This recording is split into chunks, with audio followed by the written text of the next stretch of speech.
Le Bitcoin qui passe sous les 71 000 $.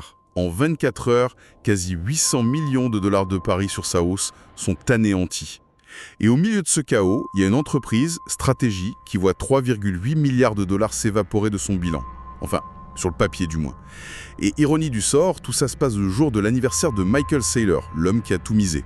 Alors la question se pose, est-ce qu'on assiste au pari financier le plus génial, ou peut-être le plus irresponsable de l'histoire moderne? On va décortiquer tout ça. Pour cette analyse, on s'appuie sur un article de TradingView News via Crypto Briefing. Il dresse vraiment le portrait financier d'une entreprise qui a volontairement lié son destin à celui d'une seule crypto-monnaie. Notre mission, c'est de comprendre pas seulement les chiffres, mais aussi la psychologie derrière une stratégie pareille et les conséquences que ça entraîne pour tout un écosystème. Et ce qui est captivant ici, c'est que ce n'est pas juste une histoire de chiffres, en fait. C'est un vrai cas d'école sur la conviction. Une conviction poussée à son extrême. On est face à une boîte qui a décidé, contre tous les manuels de finance, de ne pas se diversifier. Au contraire, de se concentrer. C'est un test de résistance en temps réel, quoi. Chaque fluctuation du marché est un jugement sur la vision d'un seul homme. Oui, et ce qui rend ce cas d'école si spectaculaire, c'est que ça se joue en public avec des milliards de dollars en jeu. Commençons par la secousse initiale, le Bitcoin qui chute sous les 71 000 $. L'article précise que depuis le début de 2026, on est sur une baisse de 19%, à des niveaux qu'on n'avait pas vus depuis les élections de 2024. Mais le chiffre qui frappe vraiment, c'est celui des liquidations, 777 millions de dollars en 24 heures. Ah oui, ce chiffre est un symptôme, le symptôme d'un marché sous très haute tension. Un seuil comme 70 000 ou 71 000 $, ce n'est pas un chiffre au hasard, c'est une barrière psychologique. Et quand elle cède, ça déclenche des ordres de vente automatiques. Ces liquidations, ce sont des positions d'investisseurs qui ont été fermées de force par les plateformes. Pourquoi? Parce qu'ils avaient utilisé un effet de levier? Exactement. C'est-à-dire qu'ils avaient emprunté de l'argent pour parier plus gros sur la hausse. D'accord. Et quand le marché va dans le sens inverse, leur mise de départ ne suffit plus à couvrir les pertes. Alors la plateforme ferme leur position pour se rembourser. Et chaque liquidation, c'est une vente forcée, ce qui accentue la baisse du prix, qui déclenche d'autres liquidations. C'est une spirale, un effet domino. Et ça a frappé de plein fouet l'acteur le plus exposé du marché. Parlons-en, justement. Strategy n'a pas toujours été ce géant du Bitcoin. L'article rappelle que c'était à l'origine une entreprise de logiciels assez classique. Et puis, en 2020, virage à 180 degrés, ils décident que leur principal actif de réserve ne sera plus le dollar, mais le Bitcoin.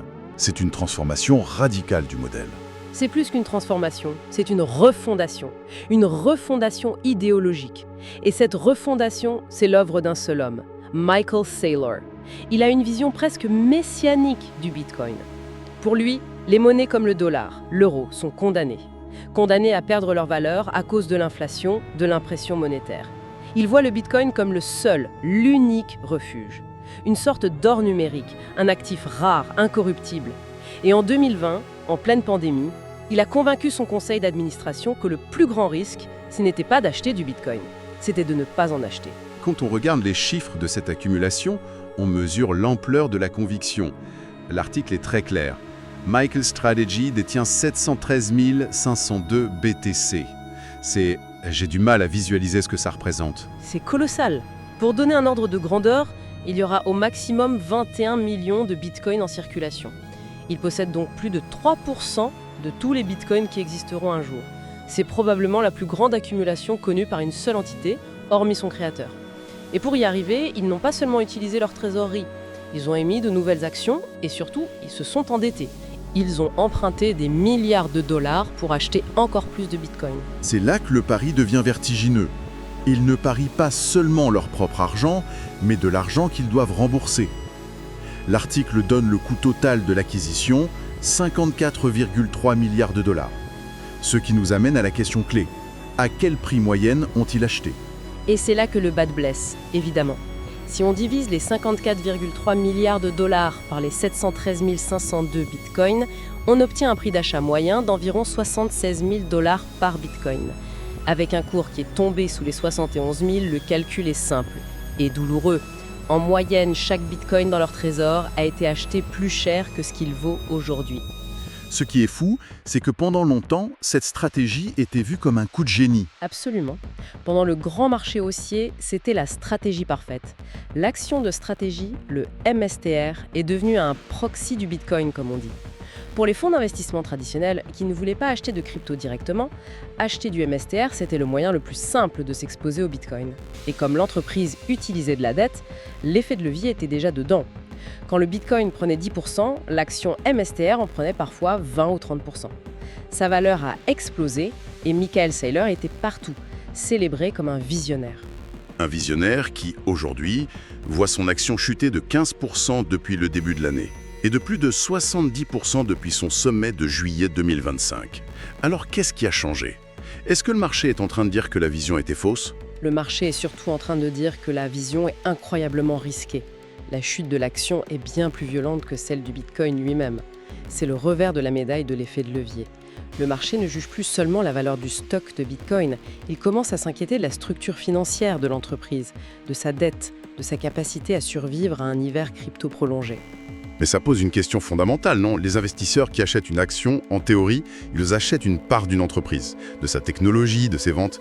Est-ce que le marché n'est pas en train de dire n'est plus évalué sur ses fondamentaux, mais qu'elle est devenue une sorte de fonds spéculatif déguisé avec un seul actif? C'est exactement le débat qui agite les analystes. La partie logicielle de l'entreprise est devenue presque anecdotique dans sa valorisation. Le marché a peur parce qu'une entreprise normale a plusieurs leviers pour survivre à une crise. Stratégie, elle, n'en a qu'un seul, le prix du Bitcoin. Et ils n'ont aucun contrôle dessus. Cette dépendance totale, c'est ça qui effraie les investisseurs aujourd'hui. Et cette peur est cristallisée par un chiffre. On y arrive. Le chiffre choc, celui qui fait la une. 3,8 milliards de dollars. C'est le montant des pertes de stratégie sur ses avoirs en Bitcoin. La somme donne le vertige. Oui, c'est un chiffre conçu pour impressionner. Et mathématiquement, il est juste. Mais il est capital de le nuancer. La question qui se pose tout de suite, c'est: est-ce que c'est de l'argent que l'entreprise a définitivement perdu? Et la réponse est non. Enfin, pas encore. C'est la différence cruciale entre une perte réalisée et une perte non réalisée. Voilà, on est au cœur du sujet. L'article parle de Unrealized Losses, des pertes latentes. C'est une photographie comptable à un instant T.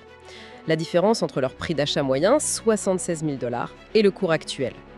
Tant que Strategy Macro ne clique pas sur le bouton « Vendre », cette perte, ce n'est qu'une ligne dans un tableur. Ça n'a aucun impact sur leur trésorerie au quotidien. Toute la philosophie de Saylor repose là-dessus. Leur conviction, c'est que ces fluctuations sont du bruit de marché et que sur le long terme, le prix remontera bien au-delà de leur point d'entrée. C'est la fameuse stratégie du hodl. Précisément, je suis Michael Saylor depuis des années et qu'on aime ou pas le personnage, sa cohérence est fascinante. Pour lui, cette perte de 3,8 milliards, ce n'est probablement qu'une péripétie sur un chemin de plusieurs décennies. Il dirait même que c'est une opportunité pour ceux qui comprennent sa thèse d'acheter l'action MSTR à bas prix.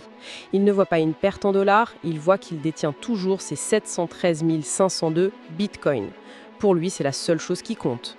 D'accord, on comprend la logique, mais face à un chiffre pareil, la question de la diversification se pose avec une force terrible. N'était-ce pas un risque démesuré, ça? Pourquoi une entreprise cotée en bourse n'a-t-elle pas mis, ne serait-ce qu'une petite partie de sa trésorerie, dans des actifs plus stables, pour amortir le choc? C'est la grande critique, oui, celle qui vient de toute l'orthodoxie financière. Mais cette stratégie de concentration extrême n'est pas totalement inédite dans l'histoire. On peut penser aux frères Hunt, par exemple, qui ont tenté de corner le marché de l'argent métal dans les années 70 et 80. Ils ont accumulé des quantités gigantesques, fait flamber les prix, avant de tout perdre dans un effondrement spectaculaire. Et quelle serait la différence avec le cas de Strategy AI? La différence fondamentale, c'est la nature de l'actif. L'argent, c'est un marché physique, avec des régulateurs. Le Bitcoin, c'est un actif numérique, décentralisé, global, que personne ne peut contrôler. Ça rend le pari de Saylor à la fois plus pur, car il repose sur des règles mathématiques, mais aussi potentiellement plus dangereux. Il n'y a pas de filet de sécurité. L'échec des frères Hunt a été provoqué par un changement des règles du jeu par les régulateurs. Pour le Bitcoin, les règles sont dans le code. Ce qui nous amène au scénario futur. Avec une telle pression sur le bilan et sur l'action, quelles sont les issues possibles? On peut en imaginer 3. Le premier, c'est le scénario rêvé par Saylor. Le Bitcoin entame un nouveau cycle haussier. Il dépasse les 100 000 $. Là, la perte latente devient un gain colossal, la dette devient insignifiante, l'action explose et sa stratégie est validée. Il entre dans l'histoire. Deuxième, c'est un scénario de stagnation. Le Bitcoin reste dans une fourchette de prix, disons entre 50 000 et 80 000 dollars, pendant des années. La perte latente reste, le cours de l'action vivote, l'entreprise devient une sorte de zombie, maintenue en vie par son activité logicielle, mais paralysée par le poids de sa trésorerie et de sa dette. Et le scénario catastrophe. Le scénario catastrophe, c'est une chute durable et profonde du Bitcoin, disons sous les 30 000 ou 40 000 dollars. Là, les problèmes deviennent très concrets. Les créanciers pourraient exiger des garanties supplémentaires. À un certain seuil, Strategy pourrait être forcé de vendre une partie de ses bitcoins pour couvrir ses dettes. Un margin call en quelque sorte.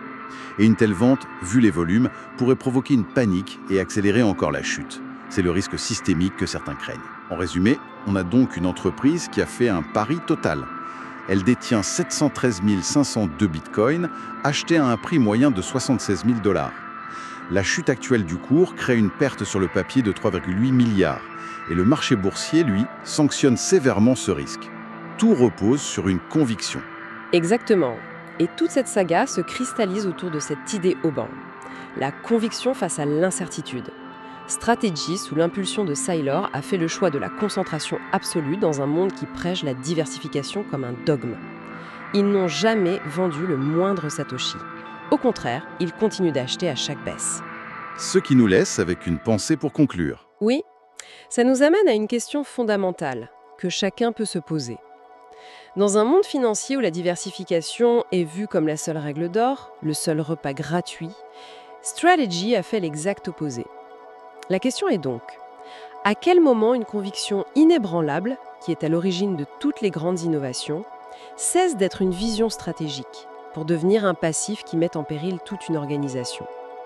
Où se situe la frontière, de plus en plus floue, entre le visionnaire et l'obstiné?